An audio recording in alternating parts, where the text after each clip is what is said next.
30년 전 백만장자는 딸을 잃었습니다. 그날 이후 매년 수백 명의 여성을 확인했지만 모두 헛수고였죠. 그런데 어느 날 그 집에 한 가정부가 들어옵니다. 그런데 말입니다. 그 소녀의 미소를 본 순간 회장은 멈춰버린 듯 했습니다. 그리고 서서히 드러난 충격적인 진실, 그 아이. 정말 내 딸인 건가? 지금부터 그 믿을 수 없는 이야기를 시작합니다. 이강철 회장 65세. 국내 최대 유통업체 대한유통의 창업주입니다. 그의 재산은 수조 원에 달하지만 그에게는 돈으로도 살 수 없는 한 가지가 있었습니다. 바로 30년 전 잃어버린 딸이었죠. 1995년 당시 35세였던 강철은 사업 확장에만 몰두하고 있었습니다. 아내와는 이미 이혼한 상태였고 3살 된 딸 지은이와는 가정부가 돌보고 있었죠. 그런데 어느 날 돌이킬 수 없는 일이 벌어졌습니다. 회장님, 급한 연락이 있습니다.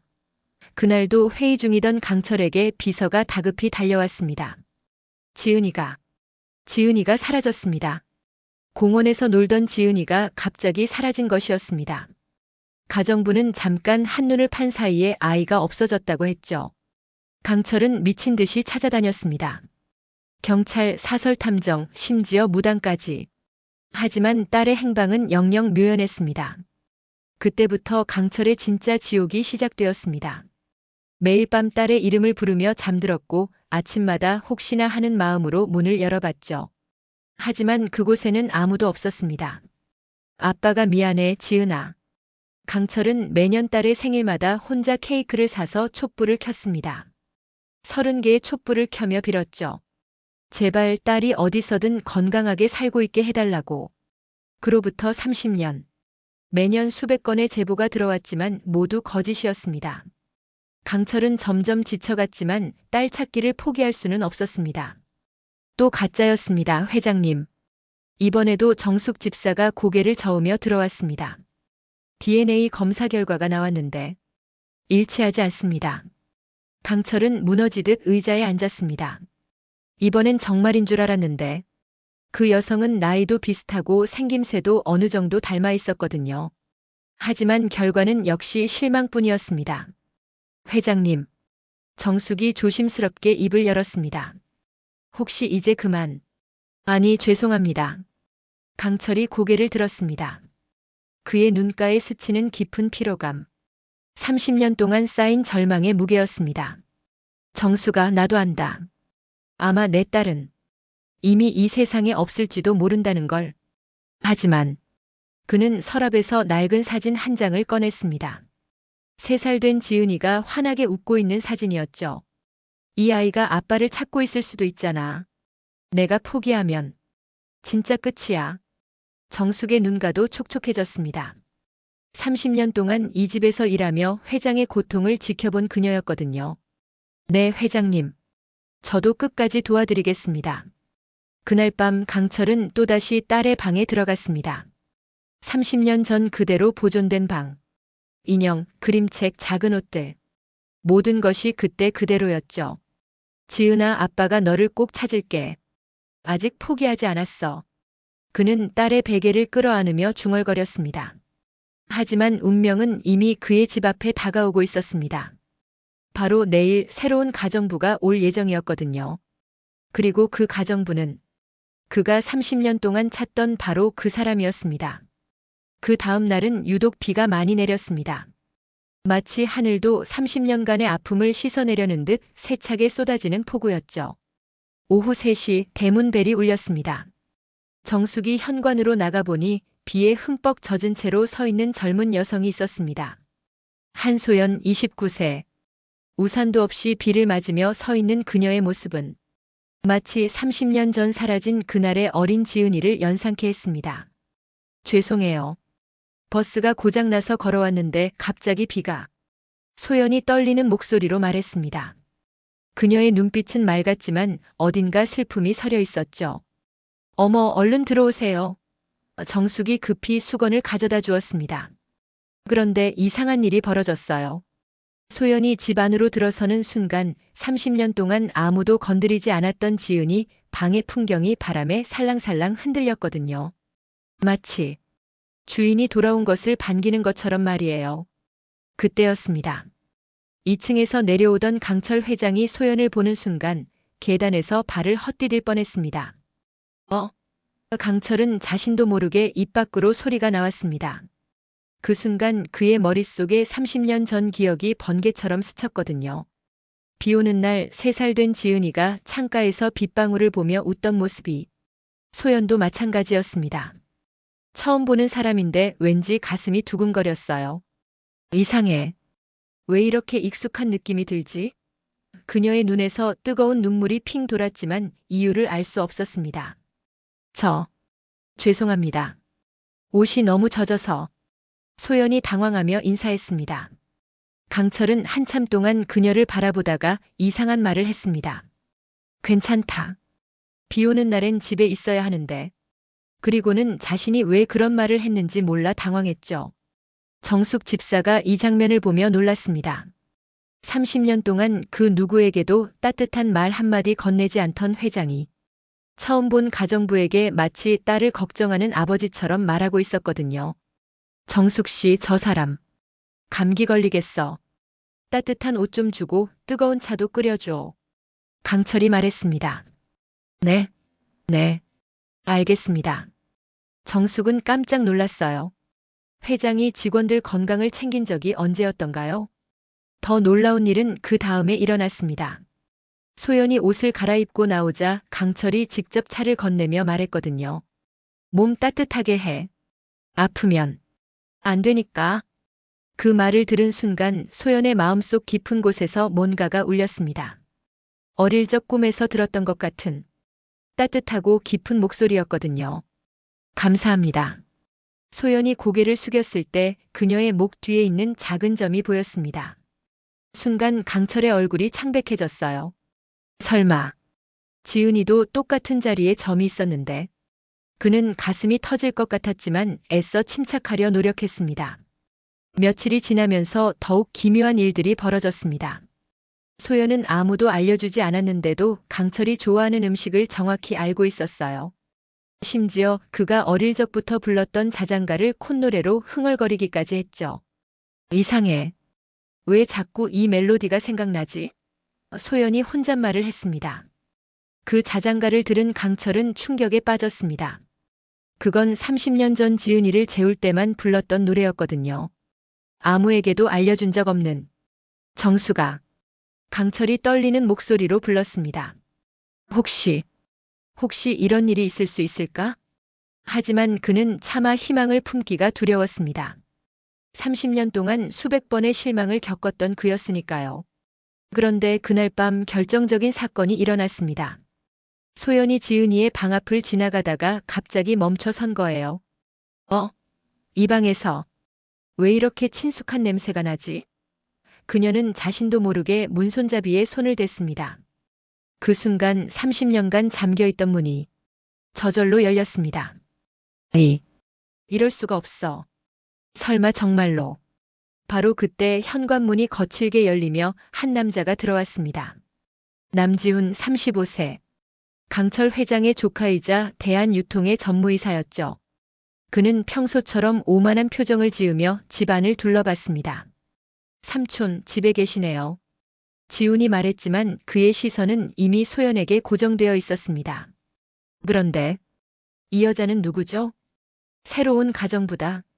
강철이 단답했습니다. 하지만 지훈은 예리했어요.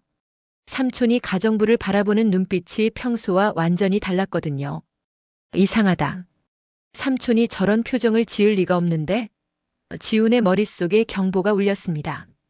30년 동안 그 누구에게도 관심을 보이지 않던 삼촌이 한 가정부를 마치 가족을 보는 것처럼 따뜻하게 바라보고 있었거든요. 안녕하세요. 한소연입니다. 소연이 정중히 인사했습니다. 지훈은 그녀를 위아래로 훑어보며 차갑게 말했습니다. 한소연. 나이가 어떻게 되죠? 29살입니다. 순간 지훈의 표정이 변했어요. 29살. 만약 잃어버린 지은이가 살아있다면 정확히 그 나이겠죠. 설마 이 여자가? 어디 출신이세요? 가족은? 지훈이 계속 캐물었습니다. 소연이 당황하며 대답했어요. 저는 고아원에서 자랐습니다. 3살 때부터. 그 말을 들은 순간 지훈의 얼굴이 완전히 굳어졌습니다. 3살 때부터 고아원이라고. 지은이가 사라진 나이와 정확히 일치했거든요. 삼촌. 지훈이 강철을 따로 불렀습니다. 잠깐 이야기 좀 해요. 서재에서 둘만 남자 지훈이 폭탄 선언을 했습니다. 삼촌, 혹시 저 여자가 지은이라고 생각하시는 건 아니죠? 강철이 깜짝 놀랐어요. 뭔 소리야? 보면 알겠어요. 삼촌이 저 여자 보는 눈빛이 보통이 아니에요. 그리고 나이도 상황도 너무 기가 막히게 맞아떨어지고 지훈의 목소리에 긴장감이 흘렀습니다. 강철은 부인하려 했지만 마음속으로는 인정할 수밖에 없었죠. 자신도 똑같은 생각을 하고 있었거든요. 지훈아, 그런 생각은 하지 마라. 나도 이미 수백 번 실망했어. 강철이 힘없이 말했습니다. 하지만 지훈은 달랐어요. 만약 소연이 정말 지은이라면 그러면 자신의 상속 계획이 완전히 물거품이 되는 거였거든요. 30년 동안 혼자였던 삼촌의 유일한 상속자는 바로 자신이었으니까요. 절대 그럴 순 없어. 설사 저 여자가 진짜 지은이라고 해도 막아야 해. 지훈의 눈에 위험한 빛이 스쳤습니다. 그날 밤 지훈은 비밀리에 사설 탐정에게 전화를 걸었습니다. 한소연이라는 여자를 철저히 조사해 주세요. 29살 고아원 출신. 그리고 혹시 이 여자가 사기꾼일 가능성도 있으니까요. 한편 소연은 이상한 꿈을 꾸고 있었습니다. 어떤 남자가 자신을 안아주며 자장가를 불러주는 꿈이었죠. 그 남자의 얼굴은 보이지 않았지만 목소리가 강철 회장의 목소리와 너무나 비슷했어요. 지은아, 아빠가 지켜줄게. 꿈속의 남자가 말했습니다. 지은이? 지은이가 누구지? 소연이 꿈속에서 물었지만 답은 들리지 않았어요. 다음 날 아침 식탁에서 놀라운 일이 벌어졌습니다. 소연이 무의식 중에 강철의 컵을 먼저 준비하고 그가 좋아하는 계란 익힘 정도까지 정확히 맞춰 요리한 거예요. 제가 왜? 소연 자신도 놀랐습니다. 아무도 알려준 적 없는데 어떻게 한 걸까요? 강철도 충격받았어요. 이건 30년 전 지은이의 엄마가 해주던 방식 그대로였거든요. 그 모습을 지켜본 지훈이 더욱 확신했습니다. 이건 우연이 아니야. 분명 뭔가 있어. 그는 당장 행동에 나섰어요. 삼촌, 혹시 DNA 검사를 해보시는 게 어때요? 확실히 하기 위해서. DNA 검사? 강철이 놀랐습니다. 네. 만약 정말 우연의 일치라면 검사를 해봐도 상관없잖아요. 하지만 만약. 지훈이 의미심장하게 웃었습니다. 소연이 그 말을 듣고 얼굴이 하얘졌어요. 저를 의심하시는 건가요?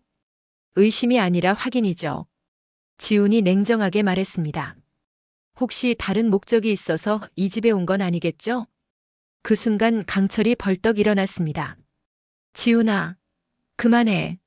하지만 지훈은 이미 의심의 씨앗을 뿌린 후였어요. 소연의 마음에도 강철의 마음에도. 과연 소연은 누구일까요? 그리고 지훈의 진짜 속셈은 뭘까요? 그날 밤 강철은 잠들지 못하고 30년 전 그날을 떠올리고 있었습니다. 지훈의 말이 자꾸 머릿속을 맴돌았거든요. 정말 소연이 지은이일 가능성이 있을까요? 1995년 10월 15일 30년 전으로. 당시 35세였던 강철은 회사 확장을 위해 미친 듯이 일하고 있었습니다. 경쟁사인 동방유통과 치열한 경쟁을 벌이고 있었죠. 그 회사의 회장 박명수는 수단과 방법을 가리지 않는 인물이었어요. 이강철을 무릎 꿇게 하려면 그놈의 약점을 찾아야 해. 박명수가 부하들에게 지시했습니다. 가족. 그래, 딸부터 건드려보자. 그들은 몇 주 동안 강철의 집을 감시했어요. 3살 된 지은이가 매일 오후 3시에 가정부와 함께 근처 공원으로 나온다는 것을 파악했죠. 계획은 간단해. 아이를 잠깐 데려다가 협박도구로 쓰는 거야. 며칠만 숨겨뒀다가 강철이 무릎 꿇으면 돌려보내면 돼. 박명수가 말했습니다. 하지만 실행을 맡은 조직원 김태식은 내심 꺼림칙했어요. 아무리 사업 경쟁이라지만 어린아이를 이용하는 건 너무 잔인했거든요. 운명의 그날 지은이는 가정부 이모와 함께 공원에서 놀고 있었습니다. 지은아, 이모가 잠깐 화장실 다녀올게. 여기서 놀고 있어. 가정부가 말했죠. 바로 그때였습니다. 검은 승용차가 다가오더니 두 명의 남자가 내렸어요. 지은이 맞지? 아빠가 깜짝 선물 사러 가자고 했어. 김태식이 어색하게 웃으며 말했습니다. 아빠요? 지은이가 천진난만하게 물었어요. 당시 이혼 후 아빠와 떨어져 살던 지은이는 아빠라는 말에 솔깃했거든요. 응, 아빠가 기다리고 있어. 빨리 가자. 김태식이 지은이의 손을 잡았습니다. 지은이는 의심 없이 따라갔어요. 하지만 차에 타자마자 뭔가 이상함을 느꼈죠. 아빠 어디 있어요? 곧 만날 수 있어. 김태식이 미안한 마음에 차마 아이를 똑바로 볼 수 없었어요. 1시간 후 박명수의 은신처에 도착했습니다. 잘했어, 김태식. 이제 이강철에게 연락하자. 박명수가 비열하게 웃었습니다. 하지만 김태식은 점점 양심의 가책을 느꼈어요. 특히 지은이가 아빠 언제 와요? 집에 가고 싶어요. 라고 울먹이는 모습을 보니 가슴이 찢어질 것 같았거든요. 형님, 이건 너무 잔인한 것 같습니다. 아이가 너무 어려요. 김태식이 박명수에게 말했습니다. 무슨 소리야? 이미 시작된 일이야. 박명수가 화를 냈어요. 그런데 예상치 못한 일이 벌어졌습니다. 경찰이 그들의 은신처를 수색하기 시작한 거예요. 누군가 신고를 한 모양이었죠. 망했다. 빨리 여기서 나가야 해. 박명수가 다급하게 외쳤습니다. 혼란 속에서 김태식은 결단을 내렸어요. 이 아이만은 살려야 해. 그는 지은이를 안고 몰래 뒷문으로 빠져나갔습니다. 아저씨, 집에 가고 싶어요. 지은이가 울먹였어요. 김태식의 마음이 무너졌습니다. 하지만 이미 돌이킬 수 없는 상황이었어요. 경찰에 잡히면 자신도 끝이고 그렇다고 박명수에게 돌아갈 수도 없었죠. 고민 끝에 그는 결정했습니다. 지은이를 시골의 한 고아원에 맡기기로 한 거예요. 최소한 여기서는 안전할 거야. 아가야, 여기서 잠깐만 있어. 좋은 사람들이 돌봐줄 거야. 김태식이 눈물을 흘리며 지은이를 고아원 문 앞에 놓았습니다. 아빠는요? 아빠는 언제 와요? 지은이가 울면서 물었어요. 아빠는 곧 올 거야. 기다리고 있어. 김태식은 그 말을 남기고 사라졌습니다. 현재로 돌아와서 강철은 이 모든 진실을 전혀 몰랐어요. 그는 단순히 딸이 유괴되었다가 어디론가 사라진 줄로만 알고 있었거든요. 박명수도 계획이 틀어지자 아무 말 없이 잠적해버렸고요. 그렇다면 만약 정말 소연이 지은이라면 강철의 가슴이 뛰기 시작했습니다. 바로 그때 정숙이 급하게 들어왔어요. 회장님, 큰일 났습니다. 왜 그래? 지훈 전무가 소연 씨 신상을 조사하라고 사설 탐정을 고용했대요. 그리고 정숙이 떨리는 목소리로 말했습니다. 소연 씨가 머물렀던 고아원 이름이 사랑의 집이래요. 강철의 얼굴이 창백해졌어요. 사랑의 집. 그건 30년 전 경찰이 수색했던 고아원 중 하나였거든요. 설마 정말 지은이가 돌아온 건가? 그날 밤 정숙 집사는 잠들지 못했습니다. 30년 동안 이 집에서 지내며 강철 회장의 고통을 지켜본 그녀였기에 이번 일의 중요성을 누구보다 잘 알고 있었거든요. 만약 정말 소연이 지은이라면 회장님이 얼마나 행복해하실까? 정숙은 결심했어요. 진실을 밝혀내기로 말이에요. 다음 날 새벽 정숙은 30년간 보관해온 비밀 상자를 꺼냈습니다. 그 안에는 지은이가 사라진 날의 모든 기록이 들어있었어요. 신문 기사, 경찰 조서, 심지어 지은이가 입고 있던 옷의 사진까지. 여기 어딘가에 단서가 있을 거야. 정숙이 한 장 한 장 꼼꼼히 살펴봤습니다. 그런데 이상한 점을 발견했어요. 당시 경찰이 수색했던 고아원 목록에 사랑의 집이 분명히 적혀 있었는데 왜 그곳에서는 지은이를 찾지 못했을까요? 정숙은 당장 사랑의 집 고아원에 전화를 걸었습니다. 혹시 30년 전에 3살 정도 된 여자아이가 맡겨진 기록이 있을까요? 30년 전이라. 고아원 원장이 생각해봤어요. 그때는 제가 막 원장이 되었을 때인데. 잠깐만요. 특이한 경우가 하나 있었어요. 정숙의 심장이 뛰기 시작했습니다. 한 남자가 새벽에 아이를 데려왔는데 정식 절차 없이 그냥 맡기고 갔거든요. 아이는 자꾸 아빠를 찾으며 울었고, 그래서 기억에 남아요. 그 아이 이름이 뭐였죠? 글쎄요. 그 남자가 이름을 말하지 않아서 저희가 새로 지어줬어요. 한소연이라고. 정숙이 전화기를 떨어뜨릴 뻔했어요. 한소연. 바로 그 이름이었거든요. 혹시 그때 그 아이가 가지고 있던 물건이나 특징 같은 게 있었나요? 아, 있었어요. 목에 작은 하트 모양 목걸이를 하고 있었거든요. 그리고 왼쪽 손목에 작은 흉터도 있었고요. 정숙은 충격에 빠졌어요. 하트 목걸이는 강철이 지은이 돌잔치 때 선물한 것이었거든요. 그리고 왼쪽 손목 흉터는 지은이가 2살 때 넘어져서 생긴 것이었고요. 그 목걸이, 혹시 아직 보관하고 계신가요? 네, 저희가 모든 아이들의 물건을 보관하고 있어요. 언젠가 가족이 찾을 수도 있으니까요. 정숙은 즉시 고아원으로 향했습니다. 마음이 너무 급해서 택시를 탔는데 기사님에게 빨리 가주세요. 라고 소리칠 정도였어요. 고아원에 도착한 정숙은 원장과 함께 오래된 보관실로 들어갔습니다. 먼지가 쌓인 상자들 사이에서 1995년 10월이라고 적힌 상자를 찾았어요. 여기 있을 거예요. 원장이 상자를 열었습니다. 그 순간 정숙은 숨이 멎을 뻔했어요. 거기에 작은 하트 목걸이가 있었거든요. 강철이 직접 주문 제작한 세상에 단 하나뿐인 목걸이였어요. 이게 맞아. 정숙이 떨리는 손으로 목걸이를 들었습니다. 목걸이 뒷면에는 작은 글씨로 지은이에게 사랑하는 아빠가라고 새겨져 있었거든요. 하지만 더 놀라운 발견이 기다리고 있었어요. 상자 맨 밑에 작은 종이 조각이 있었는데 거기에는 이상한 메모가 적혀 있었거든요. 미안하다, 지은아. 아저씨가 너를 지켜주지 못해서 꼭 아빠를 찾길 바란다. 김태식. 정숙은 그 이름을 본 순간 기억이 났어요. 김태식. 30년 전 유괴 사건 수사 중에 나왔던 용의자 명단에 있던 이름이었거든요. 원장님, 이 메모는 뭔가요? 아, 그건 그 아이를 데려온 남자가 몰래 넣어둔 것 같아요. 나중에 발견했거든요. 정숙은 모든 증거를 가지고 급히 집으로 돌아왔습니다. 하지만 집 앞에서 예상치 못한 사람을 만났어요. 바로 지훈이었습니다. 정숙 이모, 어디 다녀오셨어요? 지훈이 의심스러운 눈빛으로 물었습니다. 그냥 장 보러 갔었어요. 정숙이 가방을 꼭 안고 말했습니다. 그 가방 안에 뭐가 들었어요? 지훈이 계속 추궁했어요. 그는 이미 정숙의 행동을 의심하고 있었거든요. 별거 아니에요. 정숙이 서둘러 지나가려 했지만 지훈이 막아섰어요. 이모, 혹시 삼촌한테 이상한 말 하지 않으셨죠? 소연이라는 여자에 대해서. 그 순간 정숙은 깨달았어요. 지훈이 자신을 감시하고 있었다는 것을, 그리고 진실이 밝혀지는 것을 막으려 한다는 것을요.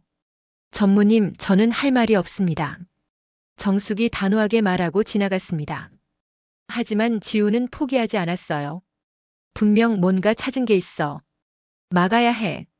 그날 밤 정숙은 강철에게 모든 것을 말할 결심을 했습니다.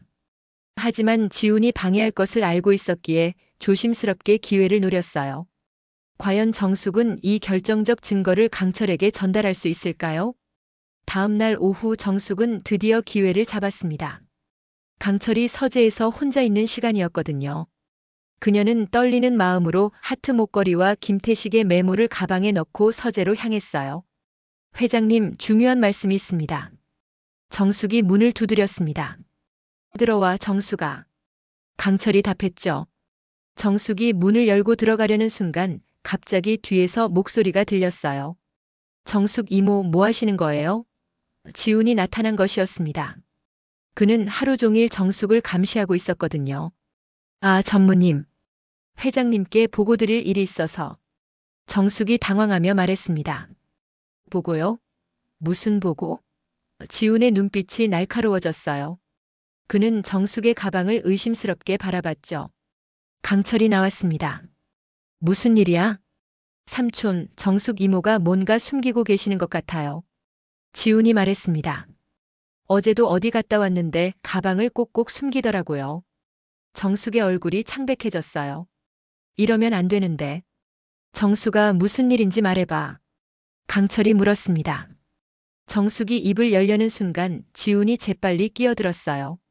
삼촌, 혹시 정숙 이모가 소연이라는 여자와 짜고 뭔가 꾸미는 건 아닐까요? 뭐라고? 강철이 놀랐습니다. 생각해보세요. 소연이 나타난 후로 이모의 행동이 이상했잖아요.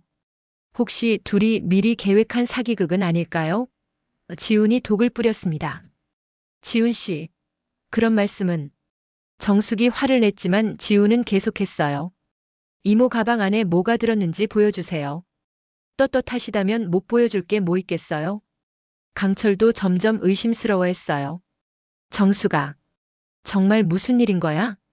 정숙은 진퇴양난에 빠졌습니다. 지금 목걸이를 보여주면 모든 게 해결되지만 지훈이 있는 상황에서는 위험했어요. 지훈이 증거를 조작하거나 없애버릴 수도 있었거든요. 회장님, 나중에 따로 말씀드리겠습니다. 정숙이 말했습니다. 하지만 지훈은 포기하지 않았어요. 아니에요. 지금 당장 밝히세요. 삼촌을 30년 동안 속인 것도 모자라서 이제는 가짜 딸까지 데려와서 유산을 노리는 거예요. 지훈아. 강철이 화를 냈지만 지훈의 말에 흔들리기 시작했어요. 바로 그때 소연이 차를 가져다 주려고 문 앞까지 왔습니다. 그리고 밖에서 이 모든 대화를 듣게 된 거예요. 가짜 딸? 유산을 노린다고? 소연의 눈에 눈물이 고였습니다. 자신이 그런 의심을 받고 있다는 사실에 충격을 받았거든요.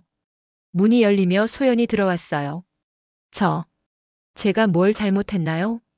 지훈은 이 기회를 놓치지 않았습니다. 소연 씨, 솔직히 말해보세요. 정말 우연히 이 집에 온 건가요? 아니면 미리 계획한 거예요? 무슨 뜻인지 모르겠어요. 소연이 떨리며 말했습니다. 회장님이 잃어버린 딸을 찾는다는 걸 알고 그 틈을 노려 들어온 거 아니에요? 정숙 이모와 짜고서 말이에요. 정숙이 견디지 못하고 소리쳤어요. 그만해요. 소연이는 정말로 뭐요? 지훈이 다그쳤습니다. 정숙이 말하려는 순간 지훈이 갑자기 그녀의 가방을 낚아챘어요. 이 안에 뭐가 들었는지 보면 알겠네요. 안 돼요. 정숙이 소리쳤지만 늦었습니다. 지훈이 가방을 열었거든요. 하트 목걸이와 김태식의 메모가 떨어졌습니다. 강철이 그것을 보는 순간 얼굴이 하얘졌어요. 이게 뭐야? 강철이 떨리는 손으로 목걸이를 집었습니다. 이건 지훈이에게 준 목걸이야. 하지만 지훈은 재빨리 상황을 뒤집었어요. 봐요. 이게 바로 증거예요. 이들이 미리 이런 가짜 증거들을 준비해온 거라고요. 가짜요? 정숙이 믿을 수 없다는 표정을 지었어요. 그럼요. 30년 전 물건이 이렇게 깨끗할 리가 있어요? 분명 새로 만든 거예요. 지훈이 거짓말을 했습니다. 강철은 혼란에 빠졌어요. 한편으로는 목걸이가 진짜 같았지만 지훈의 말도 일리가 있었거든요. 소연은 더 이상 견딜 수 없었어요. 저는 그런 사람 아니에요. 전 정말 아무것도 모르는데. 눈물을 흘리며 소연이 뛰어나갔습니다. 정숙도 충격에 빠져 주저앉았어요. 회장님, 제발 믿어주세요. 소연이는 정말. 정숙이 애원했지만 강철은 더 이상 누구를 믿어야 할지 몰랐어요. 정숙아, 나는 모르겠다. 강철이 힘없이 말했습니다.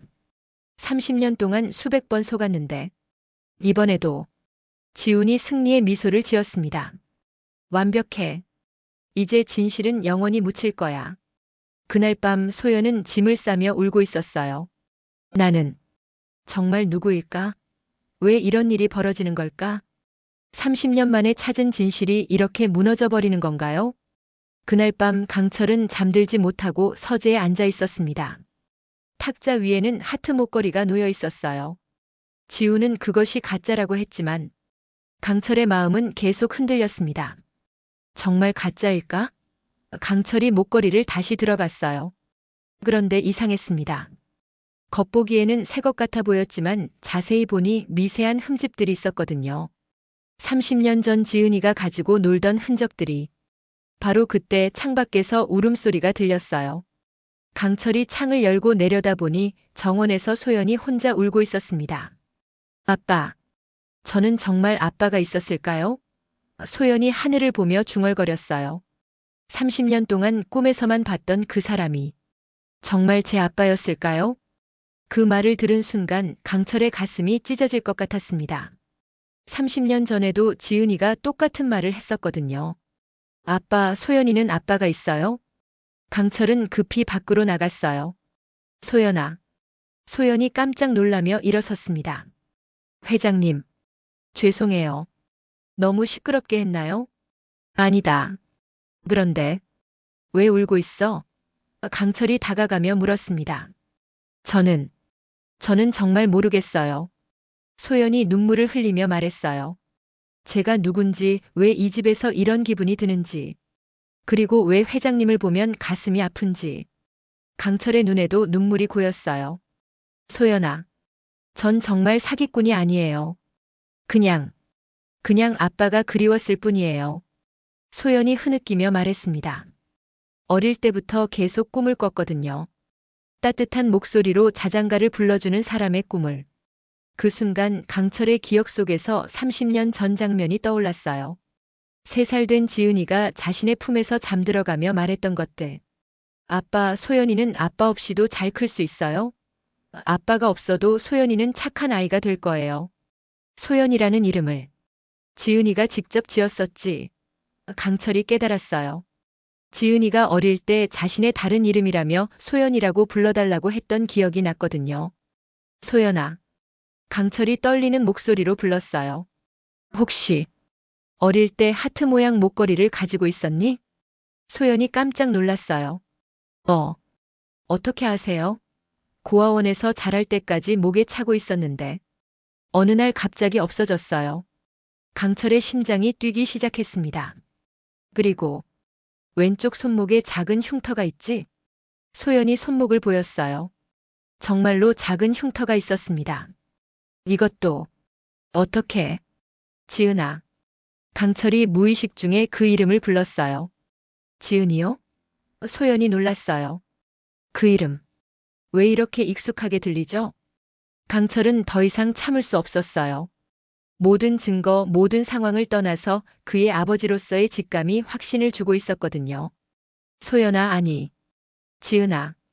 강철이 소연의 손을 잡았어요. 30년 전에 불러줬던 자장가를 기억해? 그리고 강철이 조용히 노래를 부르기 시작했어요. 우리 지은이 예쁜 아기 아빠 품에서 잠들어라. 소연의 눈이 커졌어요. 그 멜로디. 30년 동안 꿈에서 들었던 바로 그 멜로디였거든요. 아빠? 소연이 떨리는 목소리로 물었어요. 그래. 아빠야. 늦었지만 아빠가 찾았어. 강철이 소연을 끌어안았습니다. 바로 그때 지훈이 나타났어요.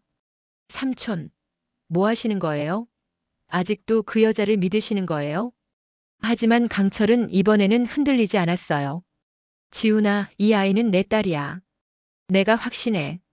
증거도 없으면서 무슨 증거? 강철이 지훈을 바라봤어요. 30년 동안 내가 찾았던 건 증거가 아니야. 내 딸이었어. 그리고 이 아이는 내 딸이 맞아. 정숙도 나와서 이 장면을 봤어요. 눈물을 흘리며 무릎을 꿇었죠. 회장님, 정말 죄송했습니다. 제가 더 일찍 말씀드렸어야 했는데. 강철이 정숙을 일으켜 세웠어요. 고마워, 정숙아. 내가 있어서 우리 지은이를 찾을 수 있었어. 지훈은 분노에 차서 소리쳤어요. 이건 말이 안 돼요. DNA 검사도 안 하고. 그럼 하자. 강철이 단호하게 말했어요. DNA 검사를 해서 전 세계에 증명해주자. 이 아이가 내 딸이라는 걸. 소연이 강철의 품에서 울며 말했어요.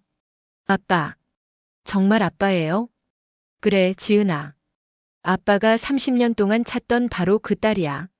강철도 눈물을 흘리며 대답했습니다. 30년 만에 기적적인 재회, 하지만 진짜 시험은 이제부터일까요? 일주일 후 DNA 검사 결과가 나왔습니다. 99.99% 일치. 소연은 정말로 강철의 딸 지은이가 맞았어요. 삼촌.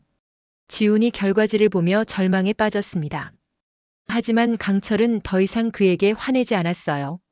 지훈아, 내가 회사를 잘 이끌어줘서 고마웠다. 앞으로도 계속 부탁한다. 강철이 말했습니다. 네. 네. 지훈이 놀랐어요. 쫓겨날 줄 알았거든요. 가족이 늘었다고 해서 너를 버리는 건 아니야. 우리는 모두 가족이니까.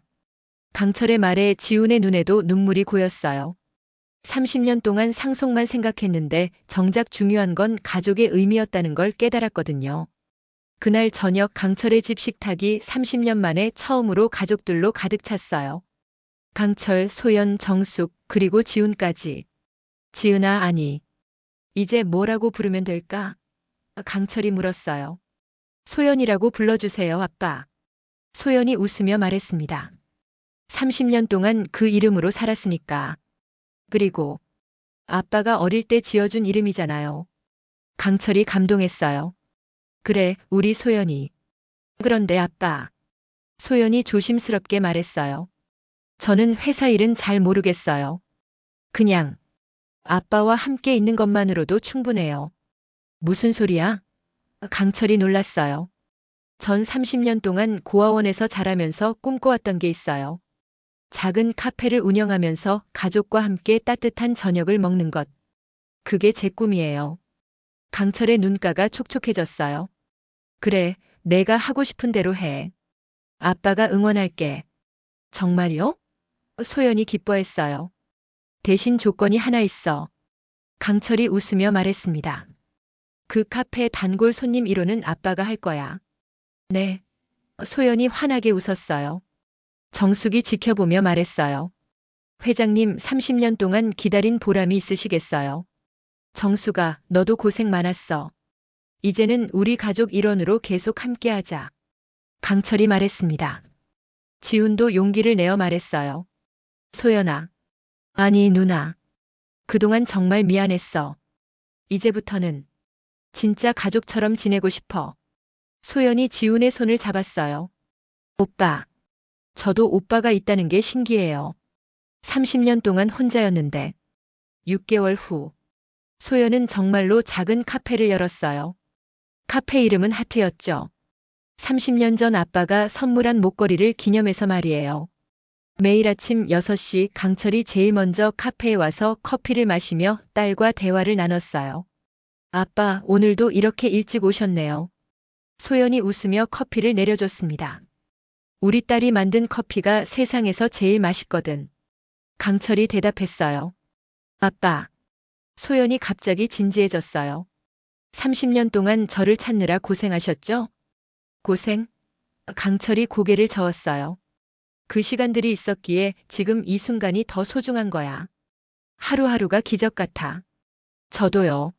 매일 아침 일어나서 내게 정말 아빠가 있구나 생각하면 너무 행복해요. 정숙도 매일 카페에 와서 손님들을 맞았어요. 지훈도 회사 일을 마치고 와서 누나와 삼촌의 대화를 들으며 웃곤 했죠. 어느 날 저녁 온 가족이 함께 식사를 하고 있을 때였어요. 아빠, 제가 하나 묻고 싶은 게 있어요. 소연이 말했습니다. 뭐든 물어봐. 만약 제가 진짜 지은이가 아니었다면 어떻게 하셨을 거예요? 강철이 잠시 생각하더니 말했어요. 그래도 너를 딸로 받아들였을 거야. 왜냐하면 처음 본 순간부터 넌 이미 내 딸이었거든. 소연의 눈에 눈물이 고였어요. 아빠. 지은아, 아니 소연아. 강철이 딸의 손을 잡았어요. 30년 전에 너를 잃었을 때 아빠는 세상 모든 걸 잃은 줄 알았어. 하지만 지금 깨달았어. 진짜 잃은 건 시간이 아니라 함께 웃을 기회였다는 걸. 네, 아빠. 저도 이제 알아요. 진짜 가족이 뭔지. 그날 밤 강철은 30년 만에 처음으로 평안한 잠에 들었어요. 더 이상 딸을 찾아 헤맬 필요가 없었거든요. 딸은 바로 옆에 있었으니까요. 그리고 소연도 30년 만에 처음으로 아빠가 있는 집에서 잠들었어요. 더 이상 외롭지 않았거든요. 카페 하트는 동네에서 가장 따뜻한 곳이 되었어요. 그곳에는 30년을 기다린 사랑과 마침내 찾은 행복이 가득했거든요. 30년의 기다림 끝에 찾은 진짜 행복. 가족이란 혈연이 아니라 마음으로 만들어지는 것임을 우리는 깨달았습니다. 딸을 잃은 아버지와 아버지를 몰랐던 딸. 30년이라는 시간은 서로를 갈라놨지만 사랑은 결국 길을 찾아냈습니다. 부와 권력도 채울 수 없던 마음속 빈자리. 이제는 단 한 사람의 미소로 다시 살아나게 됐습니다. 이 이야기는 우리가 잊고 있었던 가족의 진정한 의미를 다시 한번 되새기게 해줍니다. 가장 소중한 것은 가까이 있다는 것을, 그리고 진짜 행복은 함께 나누는 평범한 일상에 있다는 것을 말이죠. 끝까지 함께 해주셔서 감사합니다. 지금까지 감동여행이었습니다.